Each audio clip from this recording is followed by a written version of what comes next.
Proportions and measurements are something that everyone has struggled with. What if I told you that it's easier than it looks and that you could make precise, beautiful drawings using only one simple technique? Hi there, my name is Fabian Parente.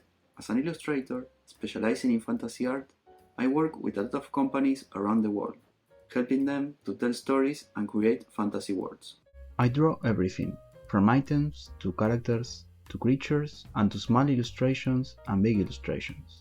None of this would have been possible without this basic exercise that I use to this day and I'm about to teach you in this class. Proportions and measurement is a fundamental skill while drawing. Today I would like to break down how you should think about drawing and how to apply it using only one simple technique. To teach you this technique, we will utilize step-by-step lessons that evolve organically throughout this course. We will have 5 lessons, one for each part of this technique. After each lesson, we will have a brief exercise. So we have line practice, rectangle figure placement and shape simplification, direction and inclination principle, positive, negative space and comparative measurement, draw in detail and finish your drawing.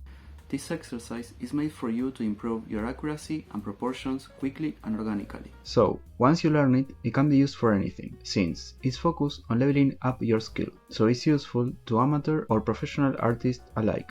I will use pencil and paper, but I will also show you how to use digital mediums and how to use this to improve anything you draw. By the end of this course, I'd like to do a final project where we synthesize everything we learned by drawing a detailed full figure drawing. Our ultimate goal is to draw a beautiful figure with the right amount of detail using all the steps we learned. We try to combine them in a unique way to make it stand out. So excited to bring you along for this journey. So grab your tools and see you in the first lesson. Class project. In this video, we're gonna see what the final project for this class is and what steps you should take to make it a successful one. The class project is gonna be a full figure drawing. It can be analog or digital, and it can be any figure you like, the ones in the class resources, humans, animals or objects. But remember to upload the reference you use alongside your final drawing. I really like this project because trying to finish something is the best way to see if we are using this technique correctly, and because I can double check if the technique was properly employed and make corrections in an organic way. It's a great place to start for beginners, but remember that it's very important to practice each step on a different model and paper a few times before focusing on the final project. Make sure you're doing things correctly and understanding each step before moving forward. Don't rush. The main concepts we're gonna learn in this class and I'm gonna search for in the final are hand dexterity, since it's very important to mind our line quality, and it's the fundamental aspect of drawing. On the second lesson, we're gonna learn space awareness, figure placement, and shape simplification. Another lesson is gonna be about how to measure and draw by abstraction and angles of inclination principle. Then we're gonna learn how to use positive, negative space, and comparative measures to polish our accuracy and assist the previous steps. Finally, we're gonna learn how to use these techniques to draw detail and finish a drawing. For a successful project, it's very important to take your time to practice each concept, and don't move forward until you are sure you understand it. Also, practice on a different paper each concept is fundamental, before focusing on the final. Don't forget to upload your final drawing into the class project gallery. I will be giving feedback there. So, grab the drawing materials and let's get drawing. Happy drawing and see you in the next lesson.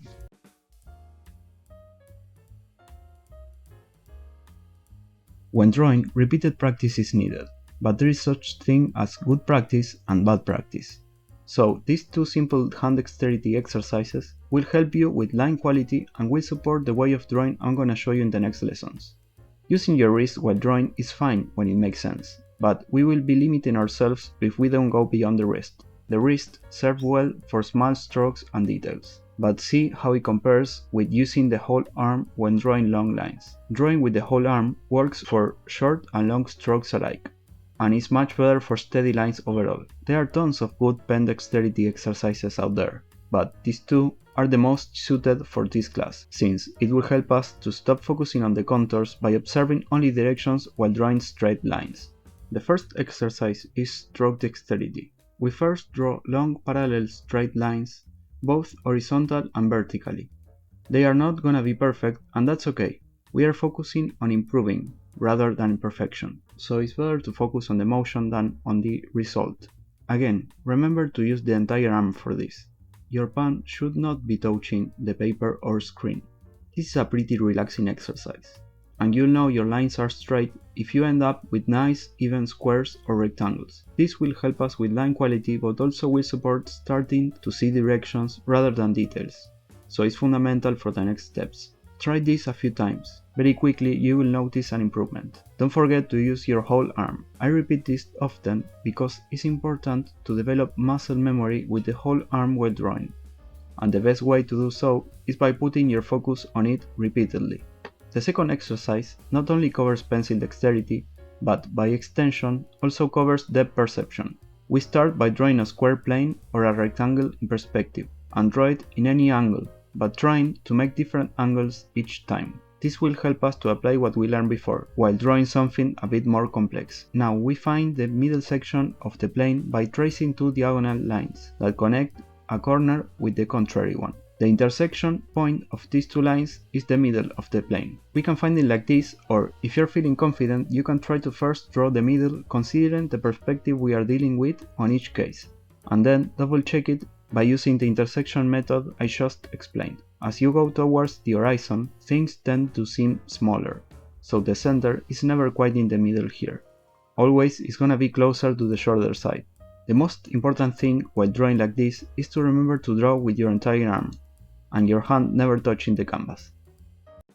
Measurement first principle. In this lesson, we are gonna cover the two basic steps we should take in order to effectively measure and simplify the subject we are trying to draw. This method also supports incorporating proportions in an organic manner. Never concentrate on contours or details when drawing. If you do, something like this will happen. We must train our brain to understand what lies behind the details and the contours. In order to do that, we focus on abstraction by concentrating on building the fundamentals of the form. Now, we first place a rectangle or a square to define our drawing area, taking into account the general shape of the figure. This will help us to have more control over positioning and size of our drawing, but also will help us to start to see the figure in a more abstract and simpler way. Then we draw the most basic shape that encloses the figure. Now, we do try to be as accurate as possible by focusing only in angles or directions, and we do so by connecting by a single line the two farthest away possible points that the figure has, and we repeat it until we have completed the most simple shape that the figure cuts. Before drawing these lines, be sure to be observing only angles, since that's the way to be accurate. You should end up with something that looks like this. It's okay to draw outside the rectangle, that's its purpose as well. So it's actually encouraged, as long as you don't run out of space on the canvas.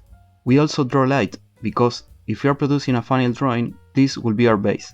Furthermore, if we make a mistake, we draw the line again without erasing it. Also, this exercise is made for us to practice a concept, so don't stress too much about it. Yes, pay attention to the angles and make an effort to abstract your mind to see only shapes, but try to have fun while doing it. Now for a more complex figure. The good thing about this practice is that doesn't matter the complexity or subject you are drawing. You can apply this no matter the circumstance, and it's just as easy. That is why once you incorporate this drawing method, you will be able to draw anything with it. For this pose, we notice that the enclosure rectangle is more of a square, so we draw it accordingly. Then, by abstracting our mind and trying to observe what most basic shape the figure cuts, we draw it in as fewer lines as possible. We will end up with something abstract looking like this, and that is a great result, always and when the figure fits inside of it. Try to be mindful on how the figure fills that space. Remember to draw with your whole arm and make single strokes, while at the same time drawing light, or with a hard pencil. We are now practicing a concept, but this step is fundamental and should be present in all of your drawings. So it's also good to start practicing to draw it in a manner that is only visible to you. These construction lines should be barely visible in the final drawing. Take your time to draw this, but be mindful of your strokes. Rely on the previous exercise to avoid hairy or zigzag lines. Practice this as many times as you can. When you start to see basic forms and shapes instead of contours or detail, that means that you are ready for the next steps. Happy drawing and see you in the next lesson. Measurement second principle. In this lesson, we're gonna cover the next steps we should take in order to draw the figure and build it in an organic and simple way. I will explain each step in detail, but first, I will walk you through the first steps we should take. First, we make a rectangle, and then we draw the most basic form that encloses the figure. Then, we look for the center of the figure on both torso and legs area, while still concentrating only at angles. After that, we look for the angle of inclinations for the shoulders and hips. Following that, we look for the angles of the limbs and head while at the same time drawing the angles that the silhouette cuts. We can use guidelines, as seen on the upper arm here, before drawing the angles of the silhouette. We should end up with something that looks like this. The goal of this exercise is to practice a concept, rather than do a complete drawing. But if you are building the class project alongside each video, make sure to practice it a few times on a separate paper before drawing the class project. We will use the next pose as a reference for explaining each step. As usual, we draw a rectangle to define our drawing area, we abstract the figure and attempt to enclose it in the simplest shape possible. Then we look for the center of the figure. It's a good idea to look for two middles, one for the torso and one for the legs, since we might capture the pose gesture and will also help us a lot while measuring the pose. As for the torso, the middle is usually in the same place that the spine is, and as for the legs, we should search for the middle of the general shape that they form.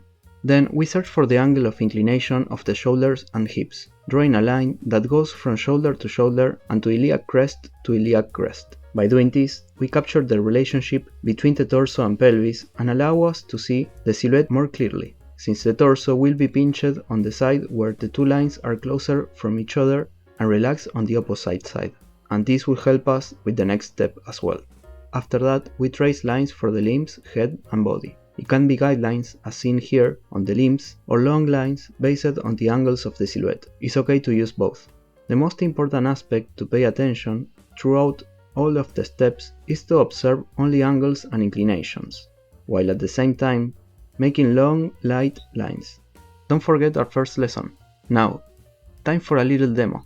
As usual, we draw a rectangle to define our drawing area, based on the overall shape of the figure, and draw the most basic shape that the figure cuts, in as few lines as possible, while observing only angles. Once we have that, it's easier to draw the smaller parts inside of this big shape, and we do that still by drawing angles, but now on a smaller scale. I drew a simplified version for the hands, feet and head as well, since for now we are not concentrating on details, only direction and shape. This right here is the most simplified version of this pose. It might seem simple, and it is, since simple is good and hard to obtain. A good drawing is good because of its good basis and simplicity, not because of its detail. If you are able to obtain a result like this on multiple tries, that means that you're ready for the next lessons. If not, keep trying until you do before moving on.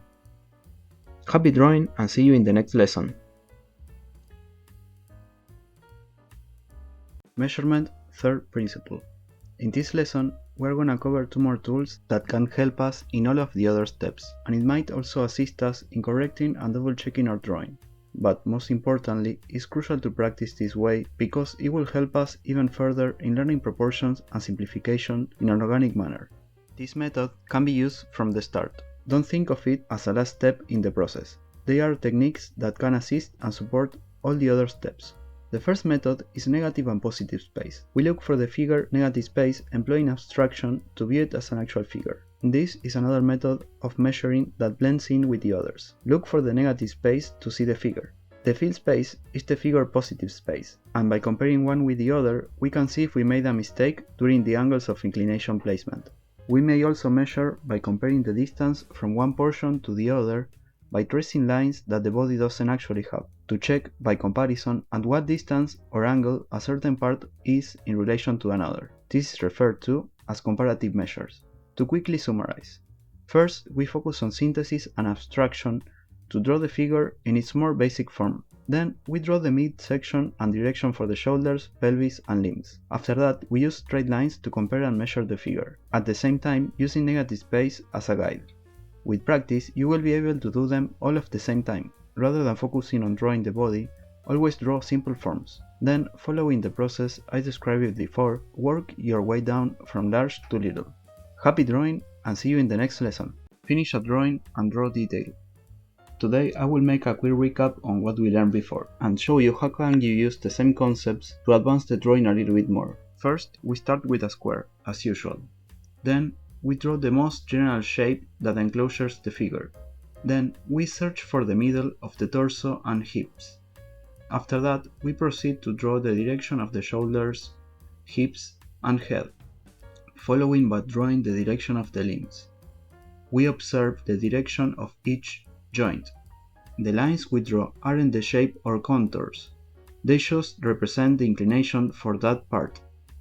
To start drawing the contours of the figure while double checking by using inclination, we use negative space in addition with the general shape that we drew before. We use the same principles while drawing in a more detailed manner, for example with the hands, feet, or head. When drawing the detail, we should not change the steps. Once we have the general shape, we measure the position and angle of the detail by applying the same principles, only at a smaller scale. In this case, for the hands, we first draw the general shape based on the angles of the mass. Then we trace a line that shows the angle and the position for each finger. Once we have that, we can focus on the angles for the silhouette of each finger. Same principles apply for drawing anything, a human figure, animal, or object. That is why this technique can be used to draw anything, even detail. In this case, for the head, I use lines to see the inclinations for the eyes, nose, and mouth. I also use landmarks like the ears and cheekbones to see at what height the facial features should be. After that, by measuring as I showed you before, but at a smaller scale, you will be able to draw the face correctly, as you can see here. Happy drawing and see you in the next lesson. Hey, you made it! Congratulations! Thank you so much for choosing me as your teacher. To quickly summarize, in this class we learned: our first lesson was hand dexterity exercises to improve the quality of our lines. Our second lesson was figure placement and shape simplification, which are the basis for measurement. Next, we learned to measure and draw using abstraction and angles of inclination principle. Our fourth lesson covered how to employ positive, negative space and comparative measures to improve our accuracy and help with the previous processes. Lastly, we learned how to complete a drawing and add detail using these techniques. Beyond these technical aspects, if there is one thing I hope you take away from this class, is this. Try to make an habit out of drawing, even if it's only a few minutes every day. It really makes a difference, especially if you're studying right. Small changes like this on your routine can really help a lot, so be patient and keep drawing. Don't think so much about it, just draw a little bit each day and you will get better. Remember to upload your project into the class project gallery, so we can all take a look. If you enjoyed this class, please follow me and leave a comment. It will mean a lot. If you want to be updated about future classes and resources, join my mailing list in the class description. Happy drawing and see you next time. Bye bye!